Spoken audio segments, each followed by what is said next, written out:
kita masuk ke lab ke 46. Di sini mengenai WAN HDLC.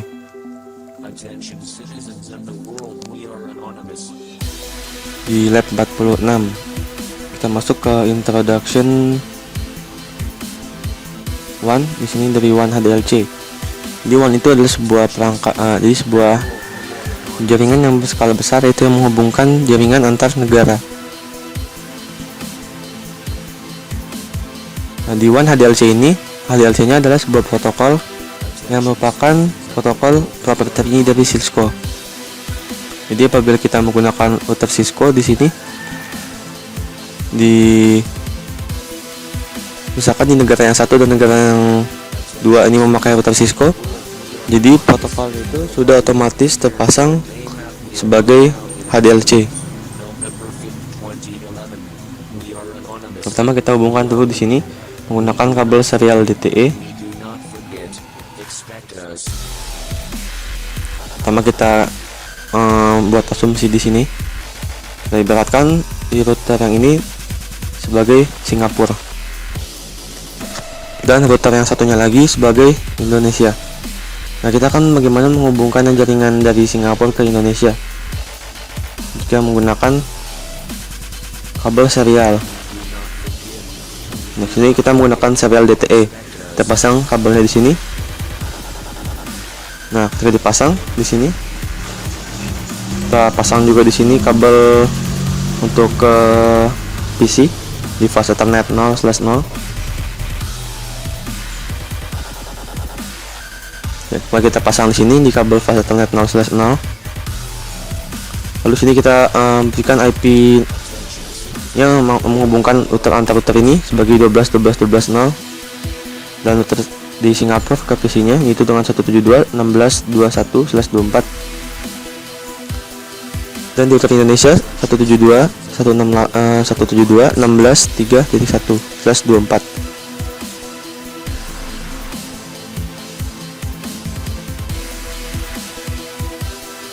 Jadi kita akan ubah ukuran font dari calinya agar terlihat lebih jelas.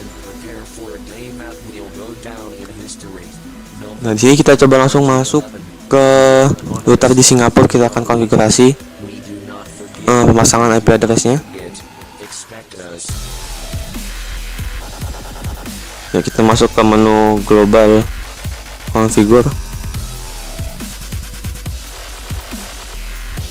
Nah, di sini kita pasang dulu, ganti nama sebagai hostname sebagai router Singapura. Nah, selanjutnya kita pasang IP address. Sebelumnya kita cek dulu di SAINT 2/0. Kita coba cek di sini. Dari enkapsulasinya sebagai HDLC itu. Karena kita di sini menggunakan dua router Cisco, jadi otomatis itu langsung terhubung. Karena enkapsulasi dari kedua routernya sudah menggunakan enkapsulasi bawaan atau proprietary dari si Cisco-nya itu, yaitu proprietary-nya encapsulation HDLC.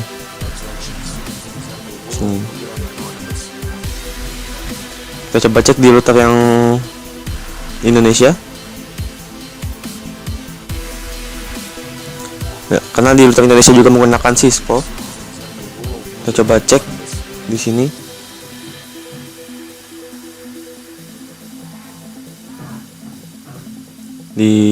Kita ganti nama routernya dulu sebagai router Indonesia. Lalu kita coba cek di SAINT S2/0. Nah, di sini encapsulation-nya itu sudah HDLC, sudah otomatis HDLC jika kita menggunakan router Cisco, karena kedua routernya ini merupakan router dengan jenis yang sama, yaitu Cisco yang menggunakan encapsulation bawaan yaitu HDLC. Dan sini kita coba cek di SA controller di interface S2/0. Dan di sini sebagai DCE si Indonesia ini. DCE ini yang diibaratkan sebagai servernya karena dia menggunakan clock rate di sini. Ya, router Indonesia sebagai DCE. Dan di sini no clock karena belum kita atur.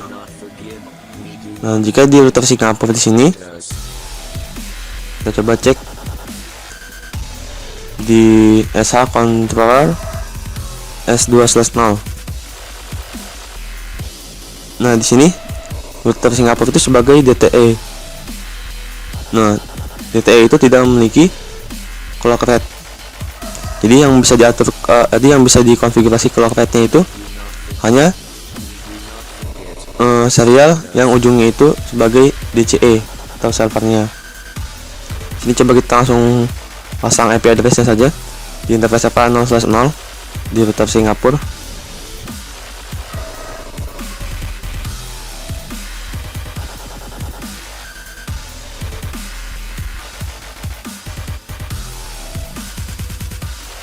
Ya, kita pasang clock rate-nya. Sini clock rate-nya. Nah, di sini jenis-jenis clock rate yang bisa digunakan di routernya. Ada banyak pilihan untuk clock rate-nya sendiri.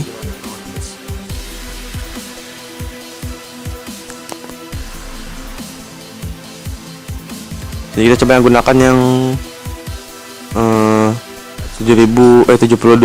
Kita coba gunakan clock rate yang 72.000.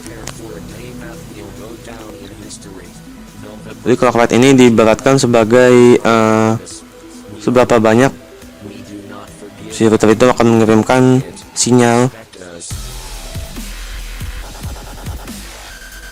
per detiknya.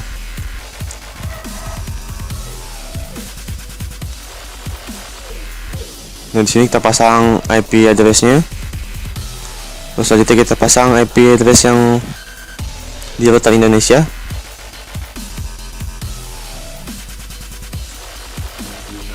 Maaf, tadi di router yang Singapura itu tidak bisa diatur ya clock rate-nya. Jadi ada tulisan itu sebagai DCE only. Nah, sini baru kita pasang yang di DCE-nya. Nah, ketika kita pasang 72.000 di clock rate sini, tidak ada tulisan seperti yang kita cek di router Singapura. Coba nanti bisa diputar sedikit ke belakang ketika kita mengkonfigurasi di router Singapura. Jadi itu ada tulisan DCE only. Jadi clock rate itu hanya bisa diatur di serial yang ujungnya sebagai DCE. Nah, coba kita cek di SH controllernya. Nah, di sini di DCE sudah ada clock rate-nya itu 72.000 yang telah kita atur tadi.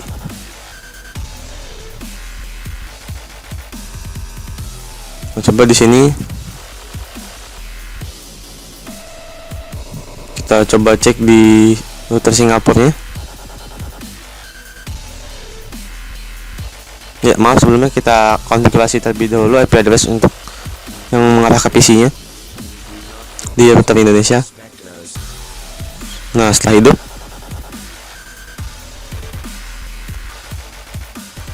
kita coba tes ping yang bisa atau tidaknya. Kita pasang IP address-nya di sini di PC, di router Indonesia dan di router Singapura-nya. Kita masukkan juga ke gateway-nya. Di sini kita ubah sebagai 255.255.255.0 karena kita menggunakan traffic/24. Lalu di router Indonesia pun kita pasang sama seperti ini.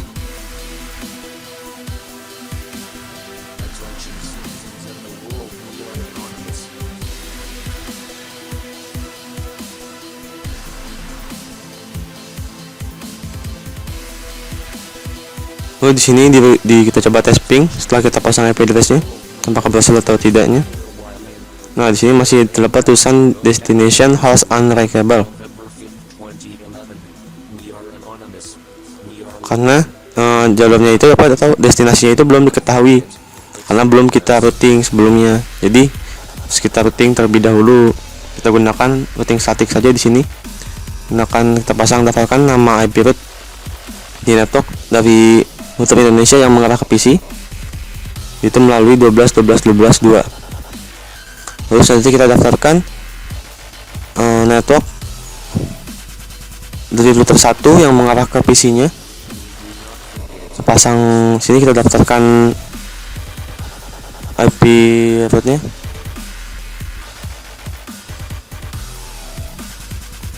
Yaitu 172.16.2.0 255.255.255.0 lalu melalui 12.12.12.1.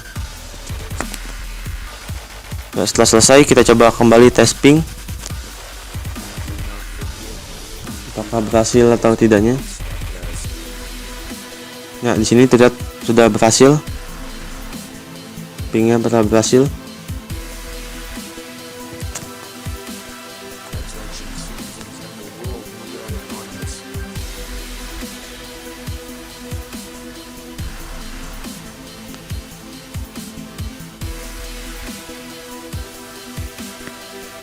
Nah, kita coba tes ping sebaliknya dari PC di router Indonesia ke router Singapura. Nah, sudah rapi juga. Jadi menandakan bahwa WAN HDLC yang telah kita konfigurasi itu telah berjalan dengan baik. Seperti itu. Sekian dari lab 46 mengenai WAN HDLC.